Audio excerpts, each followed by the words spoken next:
근데 눈밑이 다크서클이 있는데 왜 앞광대까지 같이 생각을 해야 되냐? 우리가 눈밑이라고 할 때 딱 이렇게만 보지 않아요. 이렇게 다 여기서부터 여기까지 다 눈밑으로 보인다. 그러니까 앞광대라고 말하는 부위도 눈밑으로 보인다는 거예요. 봤을 때는.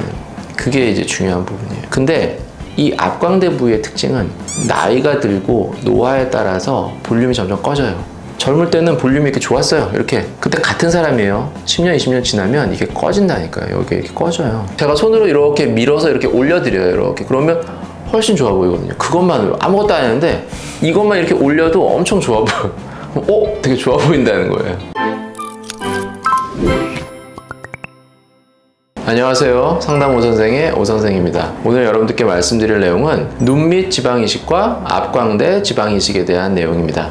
영상 시청에 앞서 구독과 좋아요 부탁드립니다. 우리가 눈밑 다크서클이 있을 때 제일 먼저 떠오르는 수술은 눈밑 지방 재배치죠. 그냥 다크서클 하면 눈밑 지방 재배치가 이렇게 딱 떠올라요. 워낙에 이제 많이들 하시고 너무 좋은 수술이고 눈밑 지방 재배치라는 게 다크서클 개선의 대명사고 이렇게 돼 있는데 어떤 경우에는 눈밑 지방 재배치를 하기 어려운 경우들이 있어요. 어떤 경우냐 하면 눈밑 지방이 별로 없어요. 눈밑이 불룩하지 않아요. 근데 어두워요. 이런 경우는 애매하죠. 눈밑 지방 재배치라는 개념은 눈밑 지방을, 불룩한 눈밑 지방을 밑으로 옮겨서 아래쪽에 꺼진 눈물 고랑을 메꿔주고 동시에 불룩한 눈밑이 날씬해지는, 이게 눈밑 지방 재배치인데 처음부터 불룩함이 없는 거예요. 이런 사람들도 꽤 있어요. 근데 그런 사람들은 다크서클이 없냐? 있죠. 그런 사람들은 오히려 눈밑이 들어가 있어서 어두워 보이는 경우도 많아요. 밝으냐 어두우냐 이렇게 봤을 때는 빛이 있으니까 이게 구분이 되는 거거든요. 차이가 생기는 거고. 그럼 밝으려면 어떻게 하면 되겠어요? 빛을 많이 받으면 밝아요. 빛을 적게 받으면 어두운 거고. 그러니까 빛을 많이 받는 거는 이렇게 환해 보이지만 빛이 적게 받는 건 이제 그림자가 지는 거죠. 극단적으로는.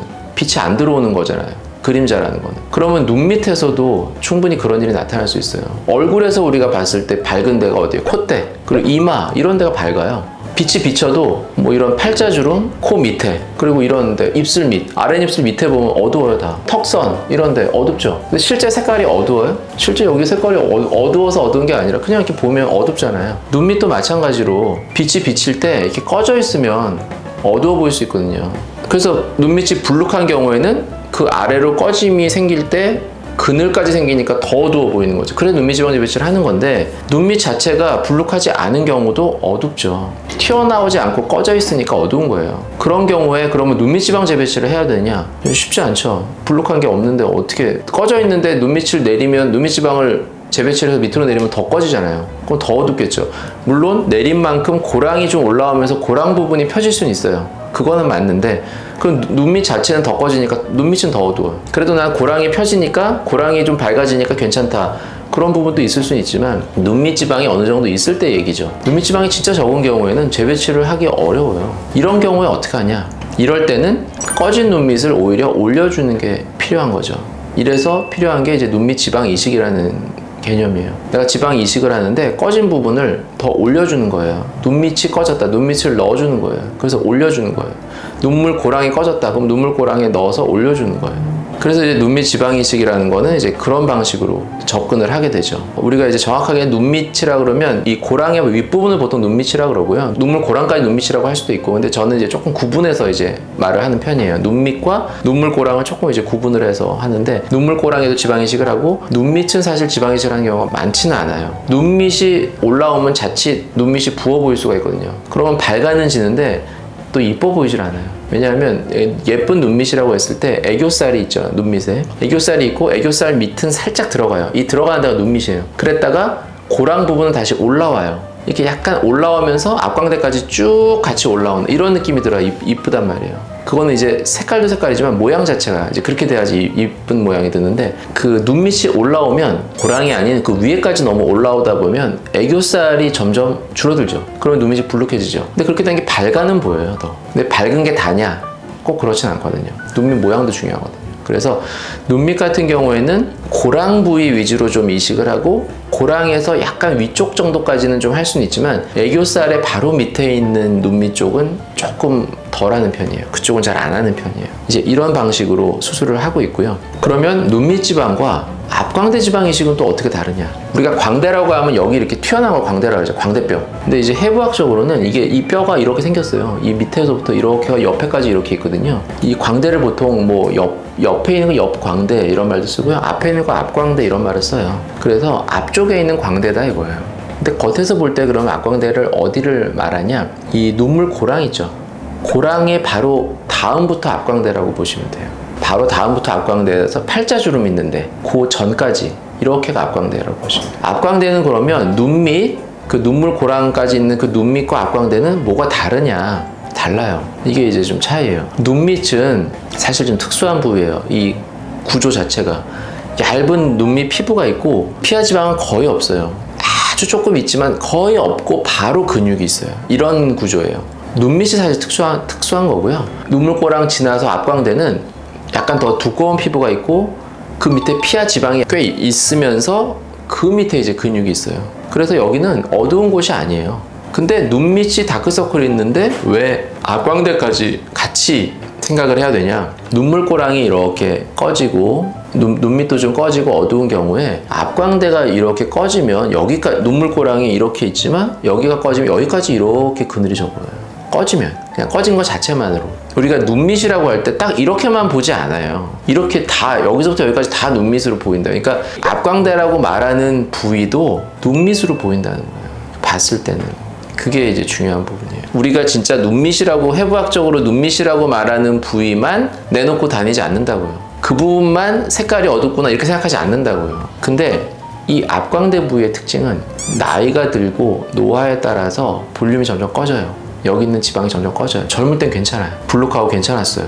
젊을 때는 볼륨이 이렇게 좋았어요. 이렇게. 그때 같은 사람이에요. 10년, 20년 지나면 이게 꺼진다니까요. 여기 이렇게 꺼져요. 그래서 나 젊을 때 괜찮았는데 나이 들어서 다크서클이 심해졌다. 이렇게 느낄 수도 있어요. 그것도 맞는 말이에요. 충분히. 물론 눈밑도 변하죠.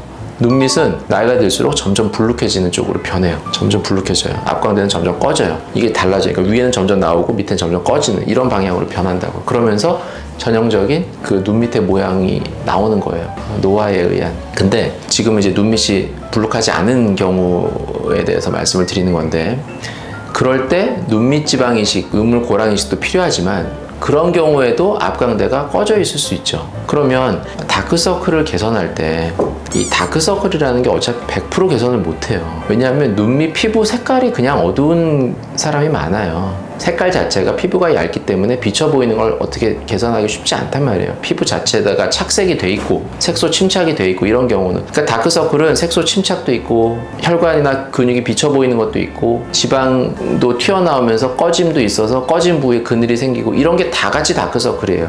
근데 우리가 수술로 좋게 할 수 있는 거는 이 꺼지고 튀어나오고 꺼진 이 모양적인 부분만 좋게 한단 말이에요. 그러니까 내가 어차피 다크서클은 100% 좋게 못해요. 근데 조금이라도 더 5%, 10%, 20%라도 더 좋게 할 수 있는 게 있으면 하면 좋겠죠. 그러면 눈밑이라고 했을 때 여기 고랑이랑 눈밑이 꺼져서 여기 지방을 넣어서 좋게 올릴 건데 앞광대까지 같이 꺼져 있어요. 그러면 앞광대까지 같이 볼륨을 채워서 눈밑으로 느껴지게 이렇게 눈밑으로 볼 때 앞광대 꺼짐이 이렇게 올라오면서 여기가 밝아지는 효과가 같이 눈 밑에서 느껴진다면 다크서클이 개선되는 효과가 더 많게 느껴지겠죠. 내가 좋게 하고 싶은 거는 다크서클이 좋아지는 거잖아요. 눈밑이 밝아지는 게 목표란 말이에요. 근데 이 앞광대라고 불리우는 이 부위도 실제로 볼 때는 눈밑으로 느껴진다는 거죠. 사람들이. 그리고 여기가 올라와서 밝아지면 밝게 느껴요. 눈밑이 밝아졌다고 느껴요. 실제로. 그래서 이 앞광대를 볼륨을 주고 올려주는 목적으로 앞광대에도 지방 이식을 하는 거예요. 그래서 다크서클을 개선할 때 꺼져 있는 경우에 눈밑, 눈물고랑도 넣지만 앞광대가 꺼져 있으면 앞광대도 같이 지방 이식을 많이 하고 있어요.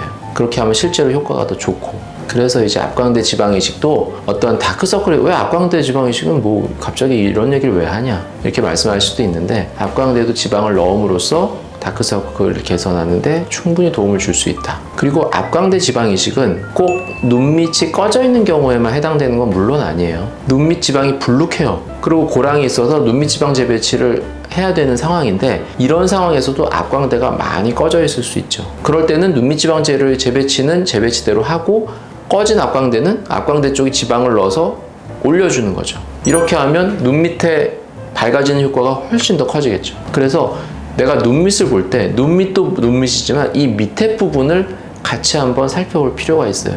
근데 우리가 앞광대에서 대해서 제가 상담할 때 말씀을 드리면 자기는 처음 봤다는 거예요. 왜냐? 눈밑 불룩한 거, 눈밑 꺼진 거, 이 눈밑에 집중을 해서 보기 때문에 앞광대는 한 번도 보질 않아요. 앞광대가 꺼져 있다는 걸 그날 처음 알아요. 눈밑은 눈밑만 중요하다고 생각하시거든요. 그래서 이제 말씀을 드리고, 아, 여기가 이렇게 꺼지면 훨씬 꺼지고 처지고 나이 들어 보이고 어두워 보인다. 여기가 이렇게, 그래서 제가 손으로 이렇게 밀어서 이렇게 올려드려요. 이렇게. 그러면 훨씬 좋아 보이거든요. 그것만으로 아무것도 안 했는데 이것만 이렇게 올려도 엄청 좋아 보여. 되게 좋아 보인다는 거예요. 그래서 이제 눈밑 다크서클, 눈밑 모양을 개선하는 데 있어서 앞광대가 상당히 중요하다. 자기 이제 눈밑 이제 보실 때 앞광대 부위도 한번 보세요. 앞광대 부위가 어디라고요? 이 고랑 선 바로 밑에 부위예요. 콧볼부터 콧볼 위쪽으로 해서 고랑 밑에 한 요 정도 부위, 이렇게 삼각형, 역삼각형 부위라고 보면 돼요. 이렇게. 그 부위를 한번 보세요. 거기가 꺼져 있는 분들, 거기가 올라만 봐도 굉장히 젊어 보이고 밝아 보여요. 그래서 이제 그 부분에 대해서 한번 같이 말씀을 드려봤습니다. 네, 지금까지 눈밑 지방 이식과 앞광대 지방 이식에 대해서 말씀드렸고요. 더 궁금하신 점 있으시면 댓글로 남겨주시면 제가 직접 답변 달아드리도록 하겠습니다. 지금까지 상담 오선생의 오선생이었습니다. 감사합니다.